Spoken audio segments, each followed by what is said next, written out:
Dan hari ini, kita berada di persimpangan. Melanjutkan eksploitasi atau memperbaiki arah pembangunan. Pilihan itu bukan hanya milik pemerintah, tapi milik kita semua.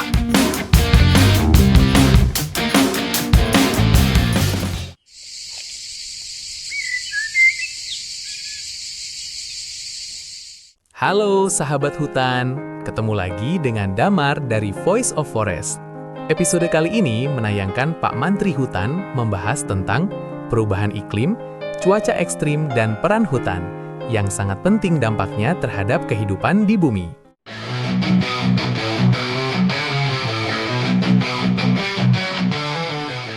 Bayangkan, hujan turun tanpa henti, sungai meluap, tanah longsor menelan rumah-rumah warga.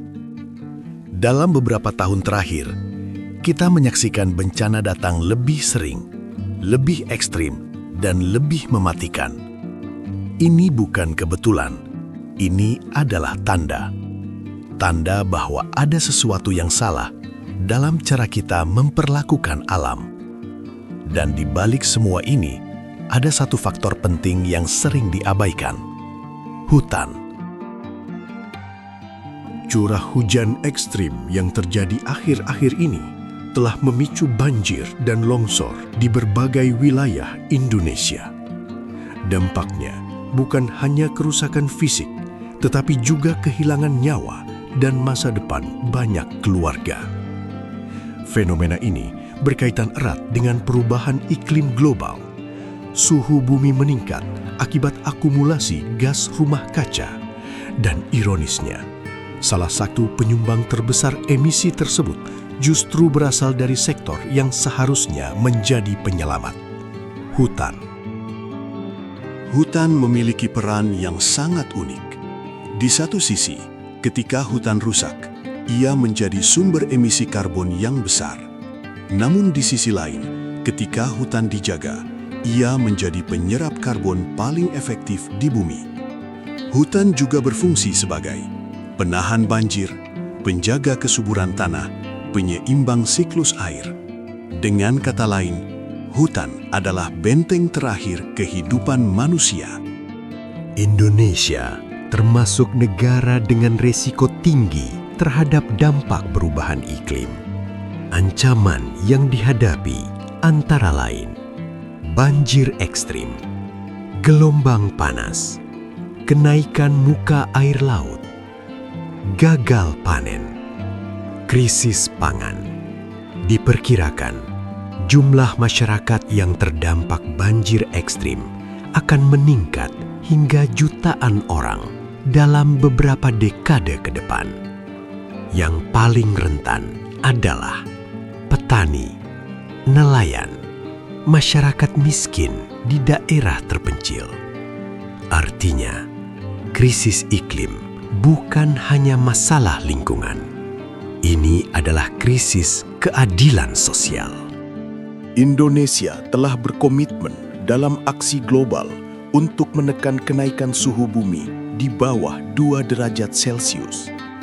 Strategi jangka panjang telah disusun hingga tahun 2050.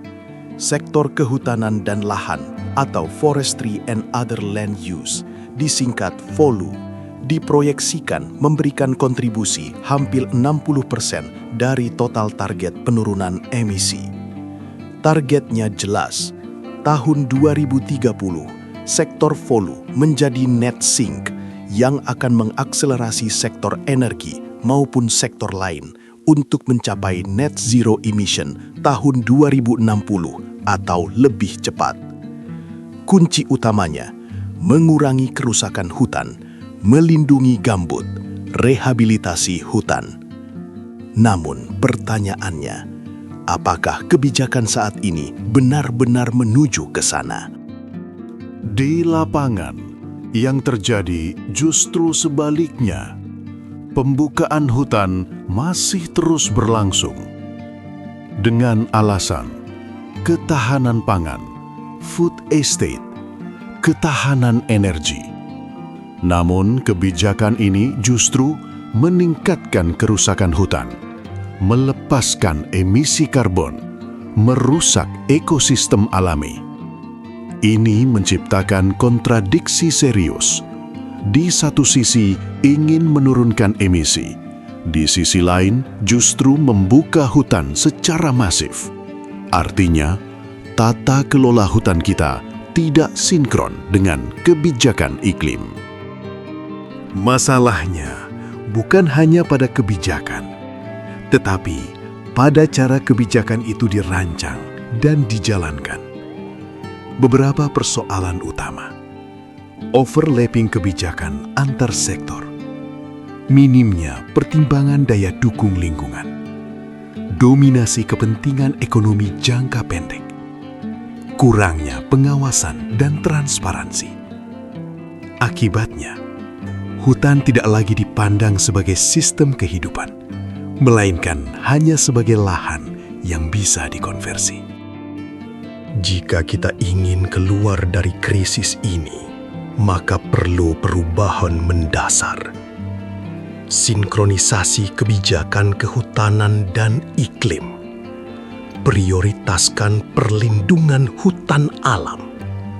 Evaluasi proyek pembukaan hutan dalam skala besar. Perkuat peran masyarakat lokal.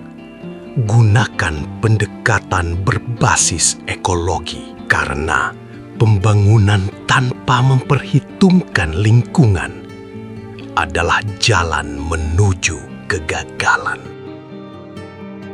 Hutan bukan sekadar kumpulan pohon. Ia adalah sistem kehidupan. Ia adalah penyangga masa depan. Dan hari ini kita berada di persimpangan, melanjutkan eksploitasi atau memperbaiki arah pembangunan. Pilihan itu bukan hanya milik pemerintah, tapi milik kita semua.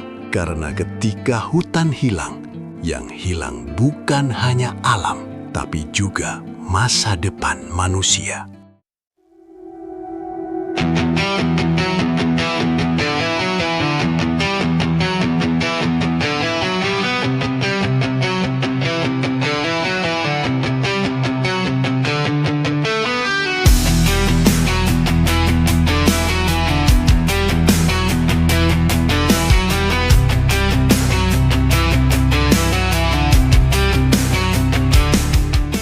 Komitmen Indonesia untuk menurunkan emisi diperlukan konsisten dan sinkronisasi kebijakan. Menjaga kerusakan hutan secara serius.